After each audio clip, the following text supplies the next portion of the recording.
रात एक दुकानदार अपनी दुकान बंद कर ही रहा होता है कि इतने में कुत्ता आता है। कुत्ते के मुंह में एक कागज का टुकड़ा होता है। दुकानदार उस कागज के टुकड़े को खोलकर देखता है, उसमें कुछ पैसे और सामान की लिस्ट होती है।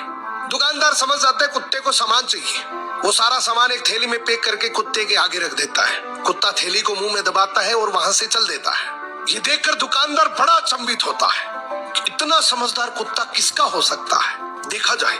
दुकानदार भी कुत्ते के पीछे पीछे चल देता है। आगे जाकर देखता है तो दुकानदार और हैरान हो जाता है जब वो देखता है कि कुत्ता एक बस स्टैंड पर खड़ा है। बस आती है, कुत्ता बस में चढ़ जाता है। दुकानदार भी उसके पीछे पीछे चढ़ जाता है। अब वो देखता है कि कुत्ता कंडक्टर को इशारा करता है, अपने गले की पट्टी दिखाता है।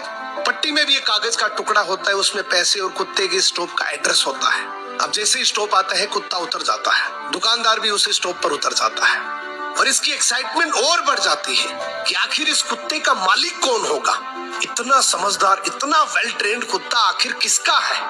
अब कुत्ता आगे चल रहा है, दुकानदार भी उसके पीछे पीछे चल रहा है। थोड़ी दूर जाने पर कुत्ता एक घर के आगे जाकर रुकता है तो दुकानदार समझ जाता है कि यही इसका घर है। खूब देर तक कुत्ता दरवाजे की बेल बजाता है। अंदर से दरवाजा खुलता है, उसका मालिक बाहर आता है और जैसे ही मालिक बाहर आता है वो कुत्ते को जोर से डंडे से पीटने लग जाता है। अब दुकानदार से रुका नहीं गया, बोला भाई साहब क्या कर रहे हो, इतना समझदार, इतना वेल ट्रेन्ड कुत्ता और आप इसको डंडे से मार रहे हो।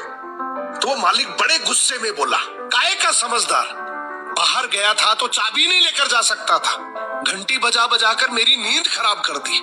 इस कहानी का मोरल यह है कि दुनिया की अपेक्षाओं पे खरा उतरने की कोशिश कभी मत करना, क्योंकि दुनिया को आपकी अपेक्षाओं का कोई अंत नहीं है।